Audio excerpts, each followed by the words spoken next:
The Hearts of Gold podcast is brought to you by the Grow and Share Network, produced by Off the Walter Media Productions. Welcome to Hearts of Gold. Today we have Anushka with us. Hi, Anushka. Hi. Can you tell us about your Girl Scout Gold Award project? My Gold Award project was creating a cookbook using recipes, and all of these recipes only used ingredients that people would find at food pantries. So then I created this cookbook, and then I distributed it to 192 food pantries in the Missouri and Illinois region, which was really cool. And I got to really connect with all of the different people who use ingredients from these food pantries, but also people who volunteer at food pantries, those people who run them. So it was just a really cool experience of getting to meet all different kinds of people that I usually don't interact with on a day-to-day basis. What prompted this project for you?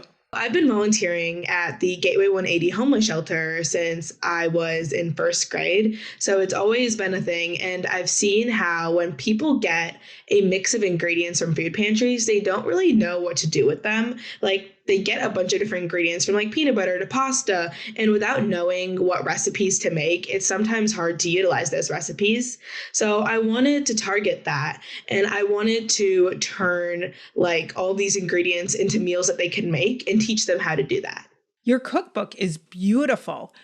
What went into the production of the cookbook? I started off with reaching out to basically every single food pantry in the Missouri region. And I reached out to them and I was like, so what ingredients do you guys give to people who come to your food pantry? Because I needed to have like a set list of ingredients that I could use in all of my recipes. So I reached out to them and everybody's list was different, but I found like the main commonalities and I made that into a master list, and I only used those ingredients throughout the whole entire process. I then started creating the recipes and altering recipes that were already available on the internet and just making substitutions for ingredients that like some people might not have at food pantries with ones that they would have. And then I had all of the recipes tested with my team of Girl Scouts. So every single recipe has been tested. Every single recipe has been edited. All of the pictures were made. All of the wording was all changed up. And then it was ready to put together in a book. And I think it was the editing that took the longest by just having to align everything the same so it looks uniformed and it looks like it's actually a book. And then after that, I reached out to food pantries and I was like, are you willing to distribute the book?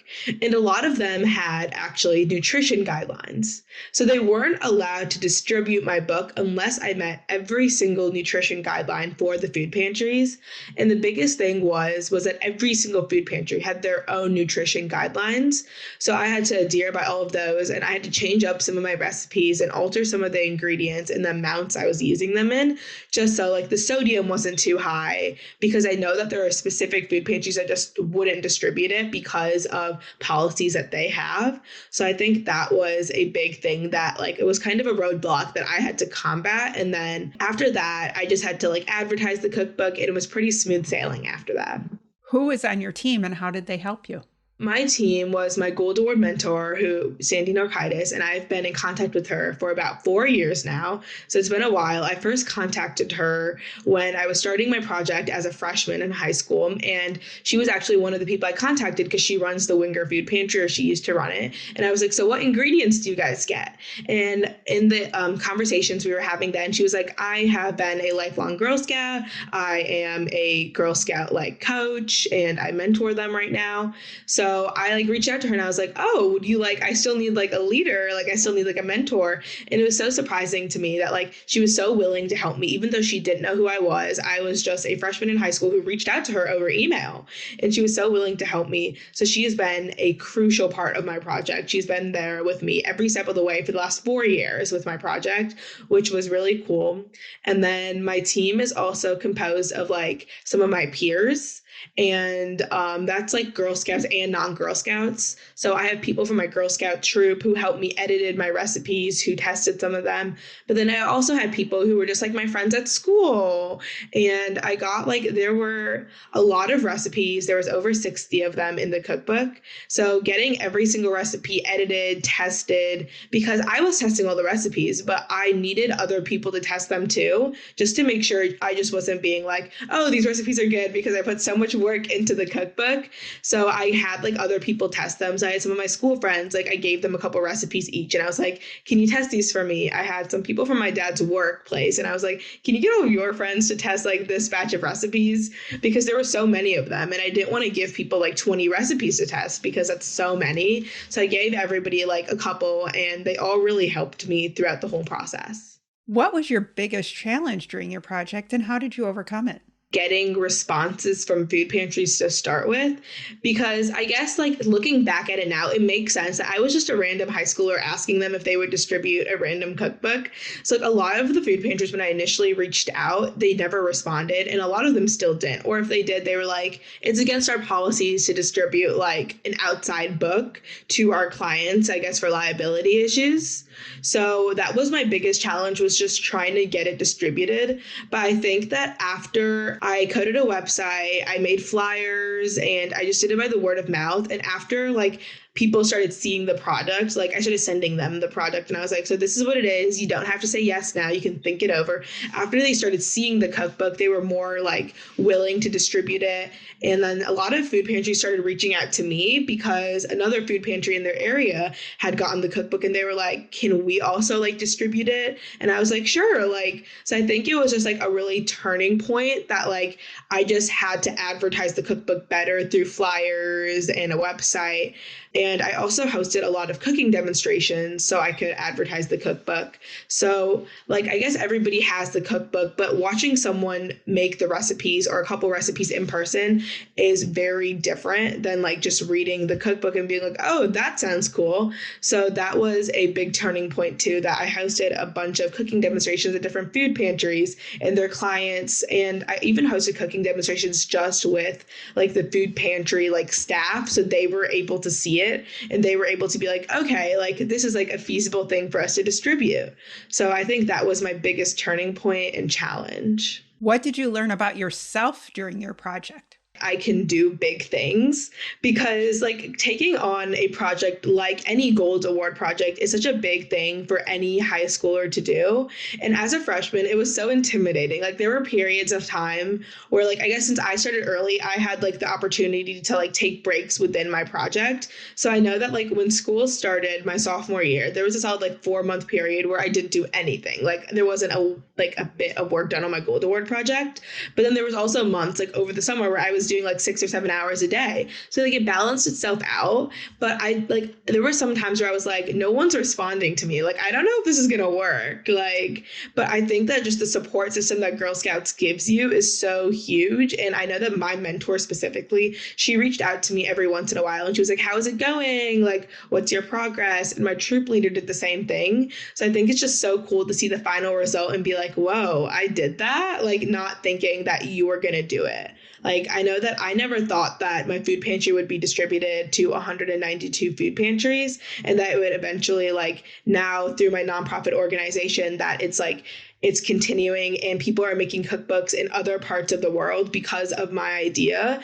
I never thought that that would happen because I only thought it was going to get distributed to like 5 or 6 food pantries and that was going to be my project.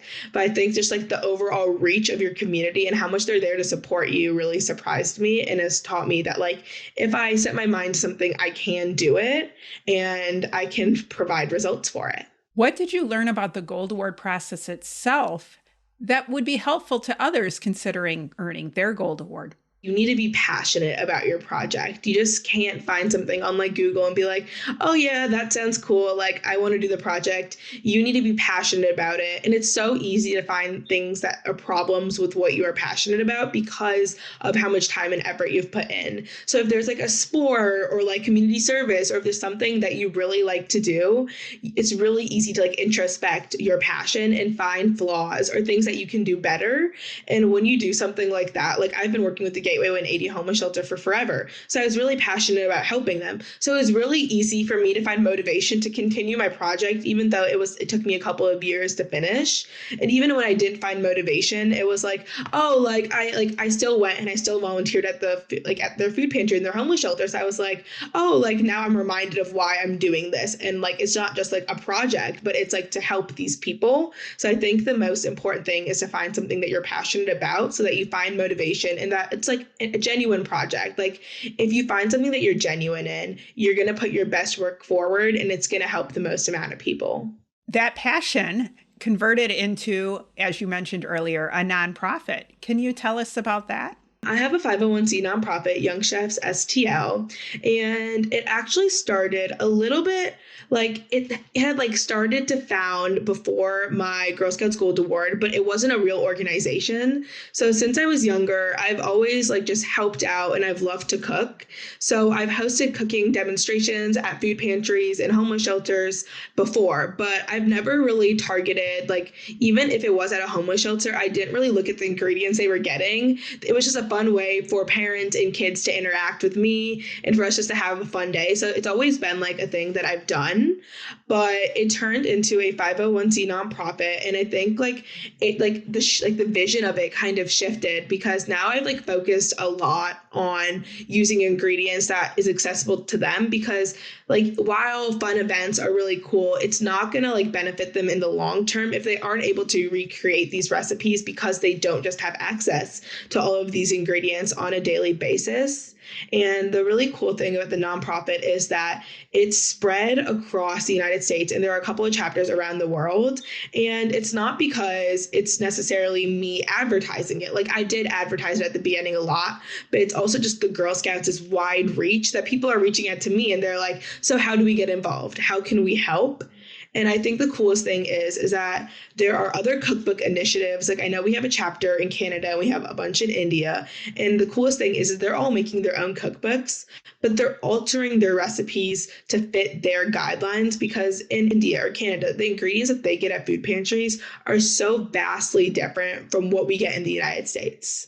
And also the meals that they are accustomed to are so different just because of what they're used to and cultural differences. So it's so cool to see other countries or like people in other countries who are Girl Scouts or who aren't even Girl Scouts, who are just people who want to make a difference and who want to help like alter this cookbook and make their own recipes and help others around them in their like local proximity. Your project has really become multicultural. Can you share what you might have learned about different cultures and the way that they do their foods?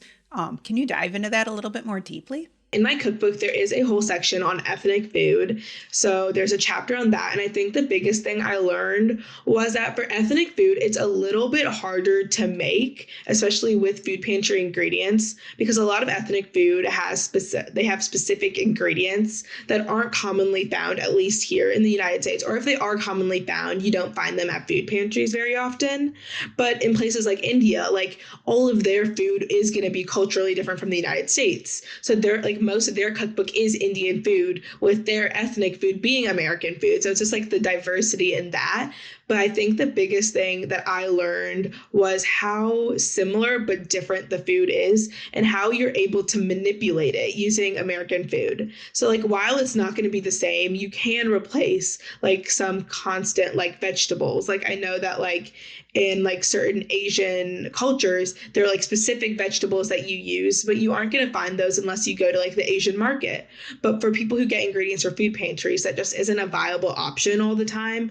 And sometimes it's never a viable option. So when you're able to replace ingredients with ingredients that are similar enough, it's really cool because then you're able to give people who maybe come from those cultural backgrounds, you're able to give them like not the exact experience of eating their cultural food, but such a similar experience to help them connect with their roots, which they might have not been able to do in the past because they just hadn't thought about making those substitutions or using so diverse ingredients to make something that like connected to their homeland. What other Girl Scout experiences have you had? A really big thing through the Girl Scouts that I've done is First Robotics. So the Girl Scout actually sponsors robotics teams every year. And I have done robotics since the 8th grade and I'm still in it. So it's been a thing I've done for the last 5 years. And I think it's really showed me to branch out and like meet new people and like learn new things. So through robotics, I learned how to code. I learned how to build a robot. I learned how to code a website, conduct outreach. We volunteer all the time. In fact, like today, we're going to go volunteer at an assisted living home after this. So like I've gotten to meet new people, I've gotten to give back to my community, and I've gotten to like gain new skill sets that I wouldn't have been able to do without the Girl Scouts, because I don't think I would have ever joined a robotics team in high school if it wasn't something I joined because, oh, there was like my Girl Scouts troop was doing it, and I was like, oh, that's so cool, like I'll try it out. And now it's like something I do every single week and it's so cool. So I think the Girl Scouts just gives you opportunities. Like they like email like your coaches and they put them on the internet. They're like, we want girls to get involved in STEM. We want girls to do this. And they give you the funding, they give you the resources, they give you the support to do it. And I think that is so cool about the Girl Scout community. What is in your future? I'll be going off to college next year. I'm not sure where I'll be going yet. So that's still up in the air with decisions coming out. And I'm hoping to do an undergrad in environmental studies and public policy, and then eventually go to law school on the environmental policymaker track. I think it would be so cool if I could continue looking at food insecurity in my community, but more from like an environmental policy standpoint and enacting public policies that help like food pantries and like donating like excess food waste by incentivizing like restaurants and subsidizing like restaurants and even grocery stores to donate their food. So I think that that would be really fun for my future. Is there anything else that you'd like to share with the audience? Just ask for help, because throughout the whole entire Girl Scouts process, like there were parts where I was stuck and I was like, I don't really know what to do. And if I just asked my Girl Scout community, or I sent an email to like our director of like higher awards, she was like, okay, here are some contacts that can help you. Here are people who can help you. And I think that's the biggest thing, because like even for my Gold Award mentor, I just reached out to her like about something else. And I was like, oh, would you be willing to be my Girl Scout Gold Award mentor? And she was like, yeah. So I think that was the most surprising thing to me, especially as a high school freshman, that I was like, all of these people, they don't know me, but they're willing to put in so much time and they're willing to help me, like just out of the kindness of their heart. And that was the coolest thing for me. And I'm really hoping that I'm able to do the same for other Girl Scouts. So like I can keep the cycle going and I can help other Girl Scouts like other Girl Scouts have helped me. How do you make your s'mores? Instead of using Hershey's, I really like using Reese's because I really like peanut butter and I'm a huge peanut butter fanatic. So I think that's, I use peanut butter and then I use the marshmallows and the 2 graham crackers as useful. Thanks for joining us today. Thank you for having me. Make sure to click follow or subscribe so you always know when new episodes are released. And make sure to power your passion and conquer your challenges. The Hearts of Gold podcast is brought to you by the Grow and Share Network, produced by Off the Walter Media Productions. Thank you for listening and spreading the word on what we do. If you want to share your story of how you earned your Gold Award, reach out and send an email to growandsshare@outlook.com. Be sure to listen to the newest episodes on your favorite podcast app, as well as view the full video episodes on youtube.com/Cheryl M. Robinson. That's youtube.com/Cheryl, the letter M, Robinson. Take care, and we'll see you next time.